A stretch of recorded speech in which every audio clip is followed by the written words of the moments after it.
오늘 본문 말씀을 가지고 인생이 피곤할 때라는 제목으로 함께 은혜를 나누겠습니다. 함께 우리 제목을 따라 하시겠습니다. 인생이 피곤할 때. 한 번 더 따라 하시겠습니다. 인생이 피곤할 때. 네, 고맙습니다. 사랑하는 여러분, 이 현대인들은 참 피곤하게 삽니다. 어른이나 아이나 할 것 없이 참 우리는 피곤하게 삽니다. 그러다 보니 사람들은 누구나 다 이 자신들이 피곤할 때 이 피곤을 푸는 저마다의 방법들 하나쯤은 가지고 있습니다. 예를 한번 들어볼까요? 어떤 분들은 피곤하게 되면 일단 주무십니다. 만사 다 제쳐두고 잠을 청하시고 주무시는 분들 계십니다. 또 어떤 분들은 분주한 일상을 떠나서 여행을 가시거나 시간과 공간을 이렇게 분리해서 쉼을 얻으시는 분들, 쉴 곳을 찾으시는 분들이 계십니다. 또 어떤 분들은 이 마음이 통하는 분들과 피곤할 때마다 대화를 나누십니다. 좋게 말해서 대화고 조금 속된 말로는 수다를 떠십니다. 그래서 마음에 얽혀있고 묶여있는 것들을 다 이렇게 풀어내십니다. 또 어떤 분들은 땀이 뻘뻘 날 정도로 운동을 열심히 하시기도 하시고, 또 여러 가지 취미생활, 여가생활을 통해서 이 피로를 회복하기 위해서, 피로를 풀기 위해서 수고하시고 노력을 하십니다. 사랑하는 여러분, 여러분들에게도 한번 여쭤보겠습니다. 여러분들은 어떠한 방법으로 인생이 피곤할 때 이 피로를 푸십니까? 그런데 분명한 사실은 우리의 노력을 통해서, 우리의 여러 가지 방법을 통해서 피로를 풀려고는 하나, 정작 우리의 피로가 온전하게 풀리는가? 라고 우리 자신에게 묻는다면 그렇다라고 대답하시는 분들이 많이 없으실 것입니다. 잠시 잠깐의 기분의 전환은 이룰 수 있고, 잠시 잠깐의 피로의 회복은 있을 수 있겠지만 대부분의 경우 그것 또한 일시적인 것일 뿐이지 우리 인간의 본질적인 피로는 회복이 되지 않습니다. 왜냐하면 우리를 힘들게 하고 우리를 어렵게 하고 우리를 지치게 하는 피로는 대체로 육체적인 피로라기보다는 우리의 영혼의 피로이기 때문입니다. 즉 우리의 마음과 생각이 힘들고, 마음과 생각이 지치고, 마음과 생각이 피곤해서 힘든 것이지, 육체의 피로는 앞서 말씀드린 그런 방법들 몇 가지 사용하면 대체로 풀립니다. 하지만 우리의 영혼의 피로는 우리의 노력으로 우리가 한다고 해서 이게 쉽게 풀리는 것이 아닙니다. 이것은 성경을 통해서도 잘 알 수가 있습니다. 성경을 보게 되면 우리보다 앞서서 여러 가지 방법을 사용하여 인간의 본질적인 피로인 이 영혼의 피로를 풀어보고자 했던 사람의 예가 나옵니다. 그 사람이 누구냐? 바로 솔로몬 왕입니다. 사랑하는 여러분, 솔로몬 왕은 어떤 사람입니까? 인간의 역사를 통틀어서 지혜자의 대명사로 여겨지는 분입니다. 하나님께서 솔로몬에게 많은 복을 주셔서 지혜롭게 하셨고, 지혜뿐만 아니라 부와 명예를 허락하셨습니다. 성경을 보면 그의 지혜가 어느 수준인지 어떤 학문에 관해서도 논의할 수 있었다라고 성경은 기록하고 있습니다. 바다에 관해서, 또 하늘에 관해서, 땅에 있는 모든 삼남 만상에 관해서 그 누구와도 대화를 나눌 수 있었고 깊은 학문적인 교류를 할 수 있었던 사람이 바로 솔로몬 왕입니다. 솔로몬 왕은 자신의 지혜를 가지고 여러 가지 방법을 통하여 인간의 본질적인 피로인 영혼의 피로를 풀어보려고 노력을 했습니다. 그 말씀이 바로 전도서 1장과 2장의 말씀입니다. 솔로몬 왕은 먼저 신나게 웃고 떠들며 즐기는 것으로 피로를 풀어보려고 했습니다. 인간에 가진 본질적인 피로인 영혼의 피로, 마음과 생각의 피로를 신나게 웃고 떠들고 즐기면 풀어질 수 있을 것이라 생각하고 이 방법을 사용해 봤어요. 사랑하는 여러분, 솔로몬 왕이 어떻게 웃고 떠들고 즐겼는지 우리 정확히 알 수는 없어요. 하지만 그 유추해 보는 거 그렇게 어렵지 않을 것 같습니다.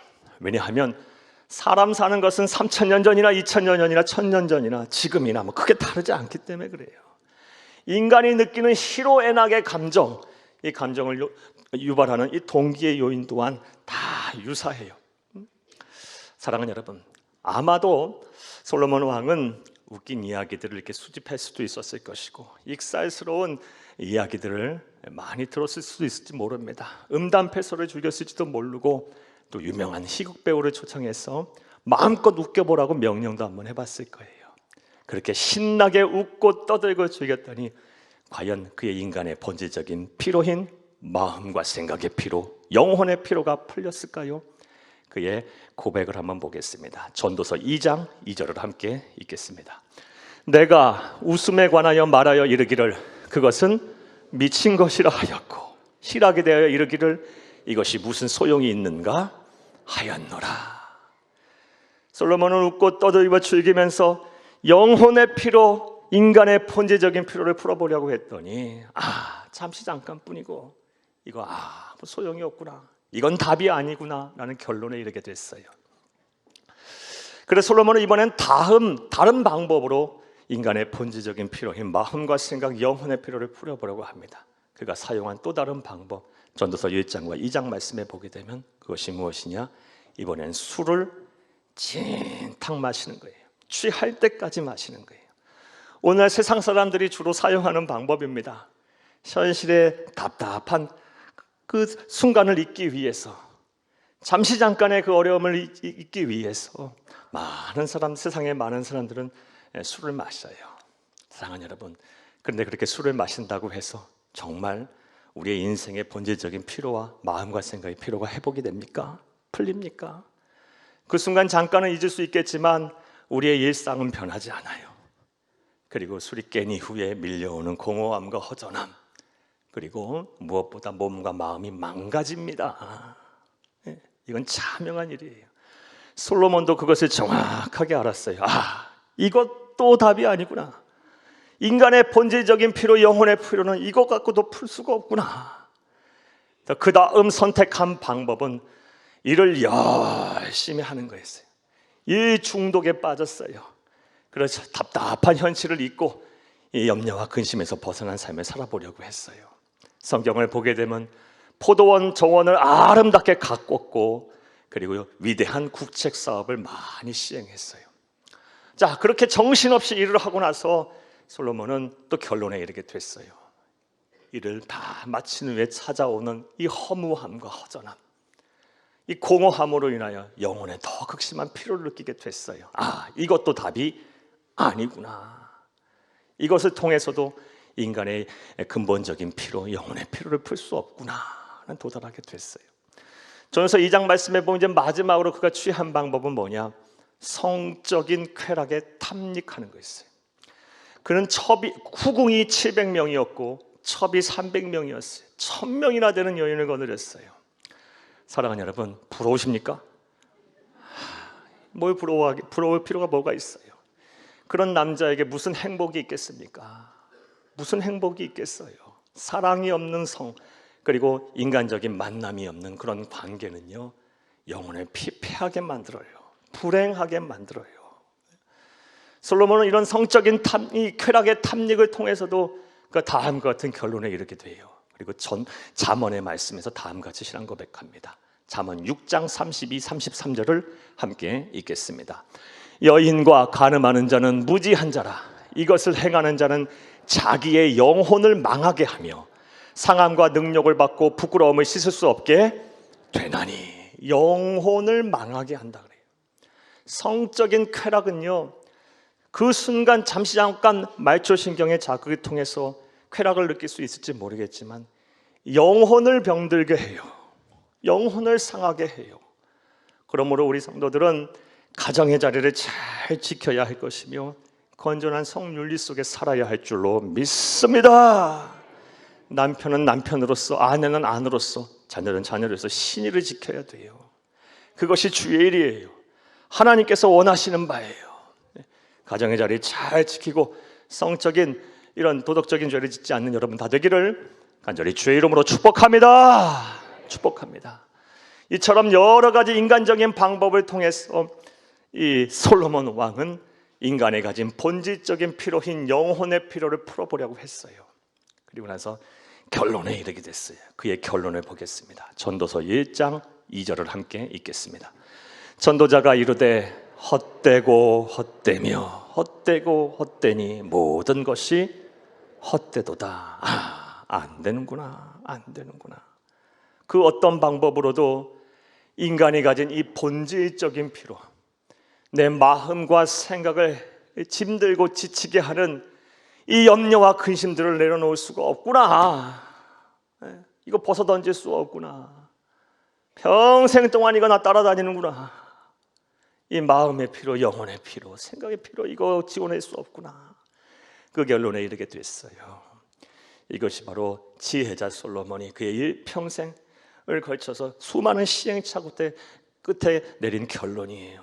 따라서 우리 저와 여러분은 이 말씀을 우리의 삶에 기억하고 우리의 마음에 새기며 살아야 할 줄로 믿습니다. 자, 그렇다면 우리의 인간에 가진 근본적인 피로인 이 영혼의 피로는 어떻게 하면 풀 수가 있을까요?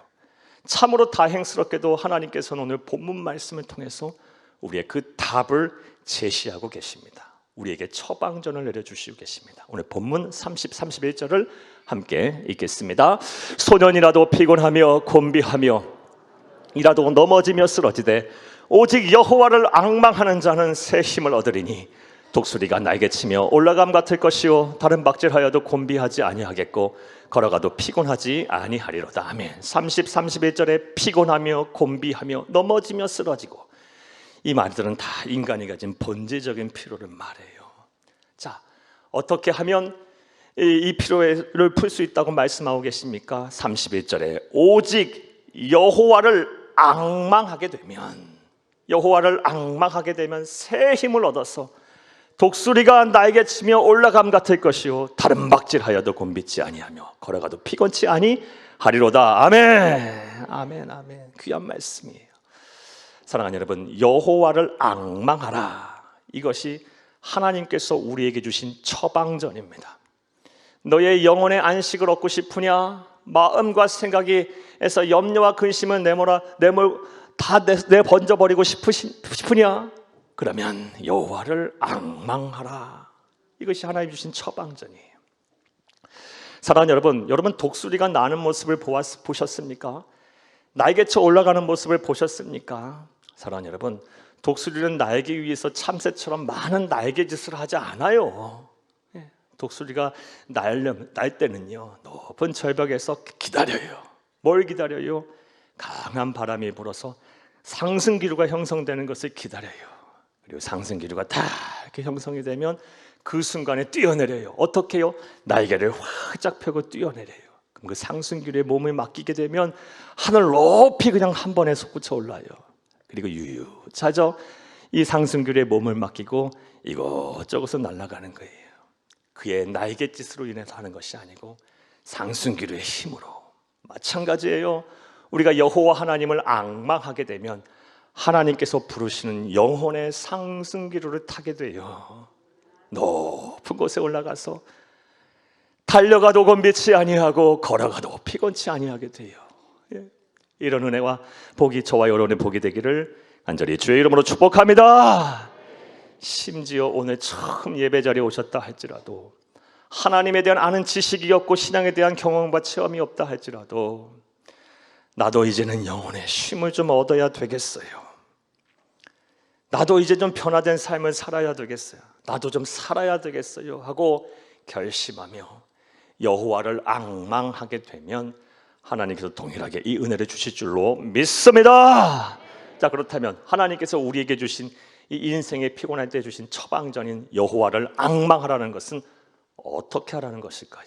여호와를 앙망하라는 말의 의미는 무엇일까요? 자, 이제부터 따라 하시겠습니다. 첫째로 하나님께 소망을 두고 믿음으로 그를 바라보라는 것입니다. 하나님께서 내 삶의 문제를 해결하시고 내 영혼의 필요를 풀어주실 것이라는 그 소망을 그에게 두고 믿음으로 그를 바라보라는 것입니다. 바라보라는 말은 의지하다라는 말하고 같아요. 사랑하는 여러분, 이 앙망하다의 사전적인 정의가 무엇일까요? 표준국어 대사전을 보게 되면 앙망하다의 뜻이 이렇게 기록이 되어 있어요. 자기의 욕구나 뜻이 이루어지기를 기대하면서 우러러보다라고 기록이 되어 있어요. 그래서 이 사전적인 정의에 충실해서 여호와를 앙망하다라는 말을 다시 번역하고 해석을 하면 이렇게 번역이 되는 거예요. 하나님께서 내 마음의 소원을 이루실 것을 소망하면서 그를 믿음의 눈으로 바라보는 거예요. 믿음의 눈으로 의지하는 것이, 이것이 바로 여호와를 앙망하는 것임을 믿으시기를 간절히 주의 이름으로 축복합니다. 다시 한번 말씀드릴게, 중요하니까요. 하나님께서 내 마음의 소원을 이루시고 내 영혼의 피로를 말끔하게 풀어주실 거라는 소망을 가지고 믿음의 눈으로 그를 바라보고 의지하는 것이 바로 여호와를 앙망하는 것임을 믿으시기를 간절히 주의 이름으로 축복합니다. 성경을 보면 이렇게 여호와를 앙망함으로 인해서 영혼의 필요를 해결받고 또 구원을 받은 사람들의 이야기가, 그런 사례가 참 많이 나옵니다. 여러분의 한 사례를 여러분에게 소개해 볼게요. 민수기서 21장 말씀 5절에서 9절 말씀에 보면 다음과 같은 사건이 나옵니다. 이스라엘 백성이 이집트에 430년간 노예로 살았습니다. 그리고 나서 하나님의 강권적인 은혜로 말미암아 출애굽을 하게 돼요. 해방을 하게 돼요. 받게 돼요. 그래서 이 이집트에서 출애굽을 합니다. 엑소더스를 해서 그들이 도착한 곳이 어디냐? 광야, 오늘 말하면 사막이에요. 광야와 사막에 도착하니 먹고 마시는 것이 충분하지 않아요. 그래서 이스라엘 백성은 하나님을 원망합니다. 하나님께 막 불평해요. 그리고 주의 종 모세를 향해서 막 대적하면서 말해요. 우리가 죽을 곳이 없어서 여기까지 우리를 끌고 왔느냐. 막 이렇게 원망 불평하며 대적해요. 사랑하는 여러분, 그런데 하나님께서는 그들에게 아무것도 주시지 않았던 것이 아니에요. 그들이 목마르다고 할 때마다 반석에서 샘물이 터져나오는 기적을 베푸셔서 그 목마름을 다 해결하셨고, 그들이 배고프다고 할 때마다 하늘에서 만나가 내렸고요, 고기 먹고 싶다고 할 때 메추라기 떼를 막 보내셔서 하나님께서 그들을 배불리 먹게 하셨어요. 때에 따라 피로를 채우셨어요. 신명기서 말씀을 보게 되면 이스라엘 광야 40년 동안 그들 의복 하나 떨어지지 아니하고 신발끈 하나 풀어지지 아니하게 하셨다고 그러고요, 마치 아들을 안고 가는 것처럼 그들을 안고 가셨다고 말하고 계세요. 하나님께서는 기적을 베푸셔서 그들을 보호하셨는데 그들은 조금만 힘들고 어려운 일이 생기면 원망하고 불평하고 주의 종 모세를 대적했던 거예요. 이게 사람이에요. 이게 우리의 본 모습이에요. 우리는 하나님께 감사하고 하나님께 찬송하고 영광을 드리며 살아야 할 텐데, 우리가 지난 날에 돌이켜보면 얼마나 받은 은혜가 큰지 몰라요. 그런데 조금만 힘들고 어려우면요, 다 잊어버려요. 다 잊어버려요. 당장 힘들고 어렵단 말부터 하게 되고, 난 미워하고 하나님 원망하고 신앙은 헌신짝처럼 내버려 던지는 것이 솔직히 우리의 모습이에요. 여러분, 사랑하는 여러분, 여러분들은 어떠십니까? 자, 그들이 이렇게 원망하고 불평하자 이제 하나님께서는 그들을 깨닫게 하시고자 그들의 진영에 맹독을 가진 이 불뱀을 막 풀어놓으세요. 이 불뱀들이 막 다니면서 이스라엘 백성들을 뭅니다. 그래서 그들이 죽게 생겼어요. 그럼 많은 사람들이 죽어가요. 상황이 이렇게 되자 이제 이스라엘 백성들이 깨닫고 모세에게 와서 하나님께 그들을 위하여, 당시 자기들을 위하여 기도해달라고 그래요. 그리고 이 모든 재앙을 물리쳐달라고 간구합니다. 모세가 그들의 요청을 받고 하나님 앞에 기도하니까 하나님께서 그 음성을 들으시고 그들에게 그들을 구원하시기 위한 방법을 말씀해 주셨는데, 그것이 무엇이냐? 놋으로 불뱀의 모형의 형상을 만들고 높은 장대 위에 걸으라 그랬어요. 그리고 놋으로 만든 그 불뱀의 모형을 바라보는 자는 죽지 않고 살 것이고, 만약 그렇지 않은 자는 죽을 것이라고 말씀을 하셨어요. 여기서 불뱀, 놋으로 만든 불뱀은 구약에서는 하나님의 구원을 상징하고 신약에서는 우리 주 예수 그리스도의 십자가의 대속의 죽음을 상징하는 거예요. 그 놋으로 만든 불뱀을 바라보는 자, 그 불뱀을 바라보기만 하면 나의 병이 나을 것이고 나는 살리라라는 소망을 가진 자, 믿음으로 그것을 바라본 자는, 다시 말해 여호와를 앙망한 자는 다 살았어요. 하지만 그 가운데서 그 모형고 바라봐야 무슨 효험이 있어, 무슨 병에서 낫는다 그래 하고 불신하고 불순종했던 자는 전부 죽었어요. 사랑하는 여러분, 여호와를 앙망하시기를 간절히 주의 이름으로 축복합니다. 그래야 여러분의 인생의 본질적인 필요가 해결됩니다. 그래야 구원받습니다. 사랑하는 여러분, 하나님께서 내 영혼의 필요를 말끔하게 풀어주실 분이라는 그 사실을 믿으며 하나님께 소망을 두고 그를 의지하고 그를 바라보는 여러분 다 되기를 간절히 주의 이름으로 축복합니다. 축복합니다. 자, 그런데 이렇게 여호와를 바라보는 데 있어서 한 가지 더 여러분에게 중요한 말씀을 드리려고 합니다. 여러분을 여호와 하나님을 이렇게 바라보고 의지하는 데 있어서 일반적인 눈으로 바라보지 마시고 눈물의 기도로 얼룩진 젖은 눈으로 바라보시기를 바라요. 그리하면 하나님께서 더 우리를 긍휼히 여기시고 우리를 도와주세요. 하나님은 하나님의 백성 성도의 눈물에 약하세요. 눈물을 귀히 보시고 눈물의 기도를 들으시고 하나님께서 속히 우리에게 응답하세요. 하나님께서 하나님의 백성의 이 눈물의 기도를 얼마나 소중하게 여기시는지는 시편 56편 8절 말씀을 통해서 알 수 있습니다. 함께 읽겠습니다. 나의 유리함을 주께서 계수하셨사오니 나의 눈물을 주의 병에 담으소서. 이것이 주의 책에 기록되지 아니하였나이까. 아멘. 이 말씀 물론 시예요. 시적인 표현이에요. 하지만 다윗은 말하고 있어요. 나의 눈물을 주의 병에 담으소서. 하나님이 우리의 눈물의 기도를 얼마나 귀하게 여기시는지 잘 알 수 있어요. 하나도 낭비하지 아니하고 하나도 소비하지 아니하고 하나도 버리지 아니하고 주의 병에 고이 간직하신다는 거예요. 시적 표현이지만 그만큼 우리 눈물을 귀하게 여기신다는 거예요. 그러므로 하나님께 소망을 두고 믿음으로 그를 바라볼 때는 그냥 바라보지 마시고 눈물의 기록으로 얼룩진 이 젖은 눈으로 하나님을 바라보고 의지하는 거예요. 그러면 인생의 피곤이 쉽게 풀릴 거예요. 하나님의 능력으로 독수리가 날개쳐 올라감 같이 달려가도 곤비치 아니하겠고 걸어가도 피곤치 아니하는 은혜가 우리 가운데 임할 것을 믿으시기를 간절히 주의 이름으로 축복합니다.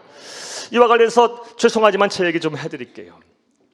저는 그렇게 눈물이 많은 사람이 아니었는데 목사가 되고 나서 정확히 표현하면 새한교회 우리 교회 담임 목사가 되고 나서 거의 매일 눈물의 기도를 하는 것 같아요.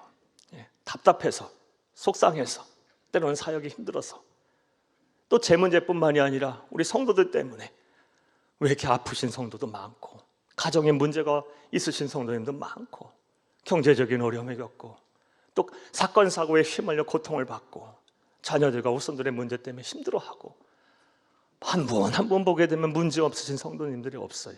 다 문제를 갖고 계세요. 기도하다 보면 마음이 막 힘들어서 하나님 앞에 많이 울어요. 참, 그런데 그렇게 눈물에 내 기도로 얼룩진 그 젖은 눈으로 하나님을 바라보게 되면요, 하나님은 한 번도 저를 실망시키지 아니하시고 제 영혼의 피로를 풀으셨어요. 말끔하게 풀어주셨어요. 시원케 하셨어요. 물론 그렇다고 해서 제 삶의 문제가 해결된 것도 아니고 당장 우리 성도님들의 삶의 문제가 해결된 것도 아니에요. 때로는 그대로 있고 때로는 더 어려워질 수도 있어요. 그러나 당장 내 영혼의 피로가 말끔하게 풀려요. 소망을 하나님 앞에 두고 눈물의 기로로 얼룩진 젖은 눈을 가지고 하나님을 바라봤더니, 다른 말로 여호와를 앙망하였더니 하나님께서 영혼의 피로를 풀어주시는 거예요. 자, 그런데 이것이 어찌 저에게만 주시는 은혜겠습니까? 예수를 그리스도 믿는 우리 모두에게 주시는 은혜임을 믿으시기를 간절히 주의 이름으로 축복합니다. 심지어 하나님에 대한 경험도 없고 지식도 없고 오늘 처음 예배에 끌려 나오다시피 나왔다 할지라도 가정의 평화를 지키기 위해서 이제 끌려 나오신 분도 계세요. 보니까 억지로 어쩔 수 없이 친구의 권면으로 정말 잘 오셨어요. 예수 아무나 믿나요? 진짜 예수 아무나 믿는 게 아니에요. 그리스도인에게 우연이 어디 있어요? 오고 싶어야 오는 거고 가고 싶어야 가는 거고 내가 믿고 싶어야 오는 거지. 누가 가자고 해야 이 자리에 오는 거지. 사랑하는 여러분, 하나님이 사랑하시는 자녀를 믿어요. 예. 설령 그런 분이라 할지라도 하나님, 나도 이제 좀 살아야 되겠어요. 내 인생도 좀 변화돼야 하겠어요. 나를 구원해 주세요. 내 영혼의 이 본질적인 필요를 좀 회복시켜 주세요. 염려와 근심에서 벗어난 인생이 좀 되게 해주고 두려움도 좀 사라지게 해주시고 세상 앞에 당당하게 좀 해주시고 내 삶의 문제도 좀 이제는 거두어 가주세요. 나도 그래야 되겠어요 라고 하나님 앞에 소망을 두고 이 하나님을 바라보는 자, 믿음으로 바라보는 자 하는 동일한 은혜와 복을 주실 줄로 믿습니다. 자, 정리해 보겠습니다.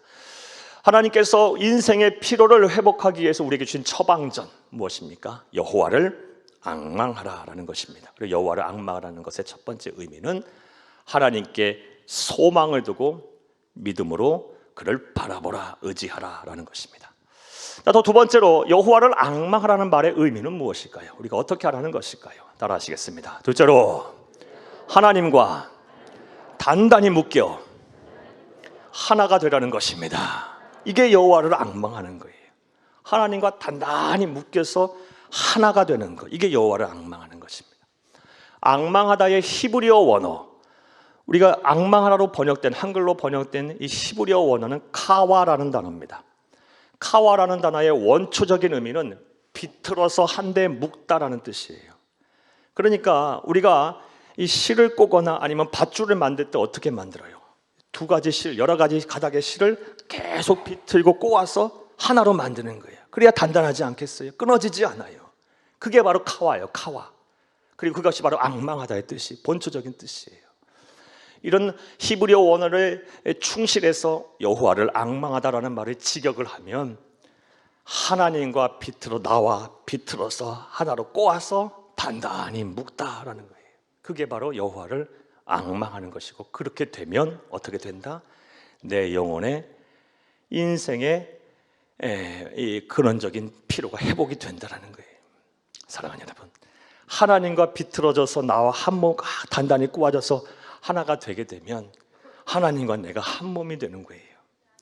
전지전능하신 하나님의 능력이 내 능력이 되는 것이고, 전지전능하신 하나님의 힘이 내 힘이 되는 거예요. 전지전능하신 하나님의 생각이 내 지혜가 되는 거예요. 천하 우주 만물을 소유하신 하나님의 그 주권이 내 것이 되는 거예요. 사랑하는 여러분, 그렇다고 한다면 뭐가 염려가 되고 뭐가 걱정이겠어요? 우리가 하나님과 연합이 되지 않기 때문에, 단단히 비틀어져서 하나로 묶여지지 않기 때문에 늘 염려와 근심 가운데 있는 것이고, 늘 낙심하고 좌절하고 또 공허하고 허무함 속에 살아가는 거예요. 그러하기에 우리는 단 1분 1초라도 우리의 인생의 시간이 남았을 때 하나님과 연합됨, 하나로 꼬아지는 것에 다 열심을 다해야 돼요. 여기에 인생의 성패가 걸려 있어요. 참된 행복에 걸려 있어요. 그런데 안타깝게도 세상 사람들은 이거 인정 안 하려고 그래요. 무슨 하나님이 계시냐 그러고, 하나님이 계신다고 신의 존재를 인정하는 사람이라 할지라도 하나님과 한데 묶이는 거 그렇게 달가워하지 않아요. 여러분들은 어때요? 솔직히 여러분들은 어때요? 하나님과 한데 묶인다는 거, 이거 구속을 받는다고 생각하고 이거 내 자유를 빼앗긴다라고 생각들을 하세요. 사랑하는 여러분, 여러분들은 어떠세요? 하나님과 연합됨, 비틀어져서 한데 꼬아질 때 비로소, 다시 말해 여호와를 앙망할 때 비로소 우리는 독수리가 나에게 올라감같이 하나님 주신 새 힘으로 달려가도 곤비치 아니하고 걸어가도 피곤치 아니할 것입니다. 이런 애가 복이 저와 여러분의 복이 되기를 간절히 주의 이름으로 축복합니다. 축복합니다. 자, 그런데 문제가 있어요. 하나 더 생각을 해봐요. 그렇다면 하나님과 비틀어져서 한데 꼬아진다라는 거 어떻게 하는 것일까? 하나님이 보인다면 그와 덜썩 안아버리면 되고 그와 동거하며 살면 되는데, 그런 존재가 아니야. 하나님이 영적인 존재이기 때문에 보이지 않아. 어떻게 하는 것이 하나님과 한데 비틀어져서 꼬아지는 것일까? 한 몸이 되는 것일까요? 이것은 다음과 같은 원리를 여러분 생각하시면 많은 도움이 될 것입니다. 사랑하는 여러분, 물과 기름을 이 한 병에 함께 쏟았다고 생각을 해보세요. 물과 기름이 섞입니까? 안 섞여요. 안 섞이는 이유가 무엇입니까? 과학적으로 설명하면 밀도의 차이 때문에 그래요.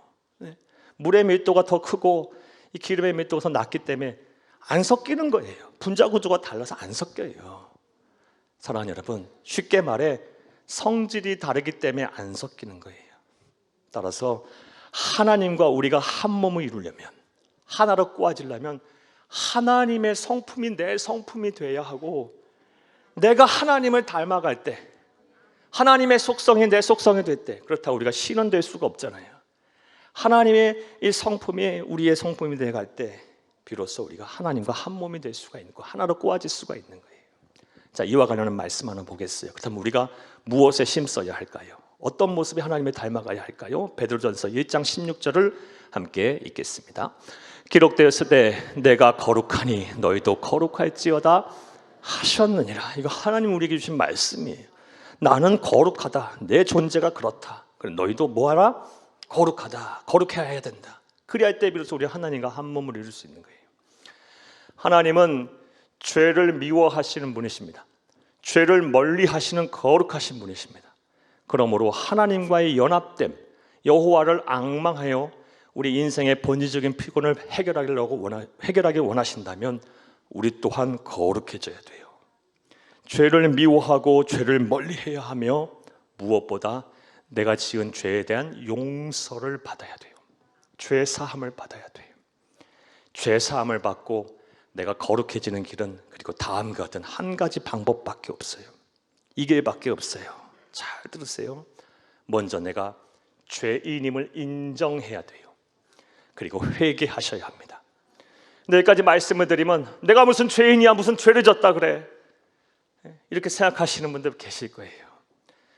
세상에서의 죄의 기준과 하나님의 죄의 기준을 우리가 유념해 볼 필요가 있어요. 세상에서의 죄의 기준은 무엇이에요? 하지 말라는 것을 하는 것이 죄예요. 하지 말아야 할 것을 법으로 규정을 해놨는데 그 하지 말아야 할 것을 하는 것이 죄예요. 겉으로 드러나고 표현될 때 그것이 죄예요.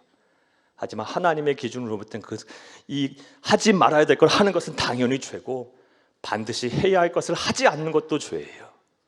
예를 들어서 부모에 효도하고 도덕적으로 살고 윤리적으로 살고 더 근면하고 게으르지 않게 살고, 이것도 하나님 보시기엔 다 죄가 될 수 있어요.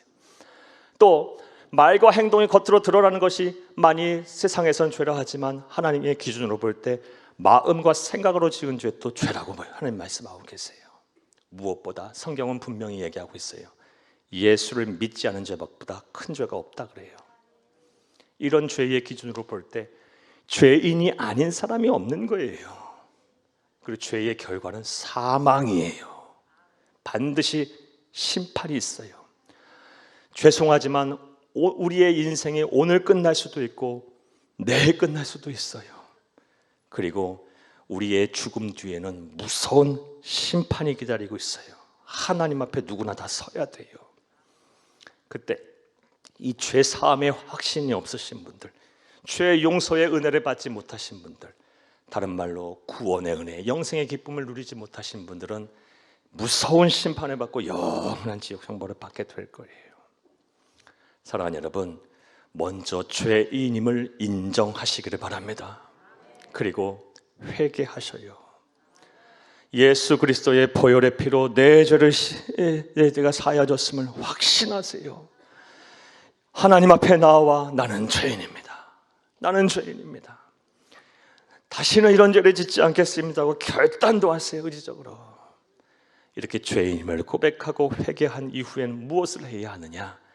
이제는 세상에 속한 사람이 아닌 하나님 앞에 속한 사람이 되셔야 돼요. 세상의 편이 아닌 하나님의 편으로 세상을 살아야 합니다. 하나님의 자녀로서 살아야 돼요. 세상의 가치관에 함몰돼서 사는 것이 아니고 하나님의 말씀과 하나님의 뜻과 하나님의 기준으로 세상을 살려고 노력을 하셔야 돼요. 그리하면 할수록 우리는 더 여호와 하나님과 한 몸으로 단단히 묶이는 거예요. 그것이 바로 뭐 하는 거예요? 여호와를 앙망하는 거예요. 우리가 더 세상에 아닌 하나님께 속한 사람을 살기에 발버둥 치는 거, 더 단단히 우리 하나님과 꼬아지는 거예요. 그래서 하나님의 능력이 내 능력이 되고 하나님의 힘이 내 힘이 되며 하나님의 지혜가 내 지혜가 돼서 이 세상 사는 동안 하나님이 주신 능력과 힘과 지혜로 세상을 이기며 또 세상 하나님이 주신 능력과 지혜와 힘으로 참된 자유와 만족과 평안을 누리며 살게 될 것입니다. 우리의 인생에 피로가 풀리게 될 것입니다. 이런 회복이 저와 여러분의 복이 되기를 간절히 주의 이름으로 축복합니다. 축복합니다. 자, 말씀 맺겠습니다. 사랑하는 여러분, 사람은 누구나 다 피곤하게 삽니다. 하지만 아무리 우리가 인간적인 노력을 해도 우리는 이 피곤에서 벗어날 수가 없습니다. 왜냐하면 우리 정작 힘들게 하는 피곤은 육체적인 피로라기보단 우리의 영혼의 피로이기 때문입니다. 이 영혼의 피로를 풀 사람은 하나님 한 분밖에 없습니다. 왜냐하면 그분이 우리의 영혼을 설계하고 창조하신 분이기 때문입니다. 따라서 하나님이 우리에게 주신 처방전대로 우리가 살아야 우리의 영혼의 피로가 풀리는 것이고 인간의 본질적인 피로 또한 해결되는 것입니다. 오늘 우리에게 처방전을 주셨습니다. 그것이 무엇입니까? 여호와를 앙망하라라는 것입니다. 여호와를 앙망하라. 여호와를 앙망하면 새 힘을 주시리니 독수리가 날개쳐 올라감 같을 것이요 달려가도 곤비치 아니하겠고 걸어가도 피곤치 아니하리로다. 할렐루야. 사랑하는 여러분, 여호와를 앙망하시기를 바랍니다. 여호와를 앙망한다는 것은 하나님께 소망을 두고 믿음의 눈으로 그를 바라보고 의지한다는 것입니다. 나는 안 되지만 하나님은 하실 수 있습니다. 나의 힘은 부족하지만 하나님의 능력은 무한합니다. 내 삶의 문제도 해결하실 수 있을 것이고 내 염려와 근심도 그는 거두어 가실 것입니다. 당장 보이는 것 없고 만져지는 것 없고 이루어놓은 것 없다 할지라도 전지전능하신 하나님이 한 번만 만져주시면 되는 거예요. 사랑하는 여러분, 믿음을 가지고 눈물의 기도로 얼룩진 젖은 눈으로 하나님을 바라보시고 의지하시기를 바랍니다.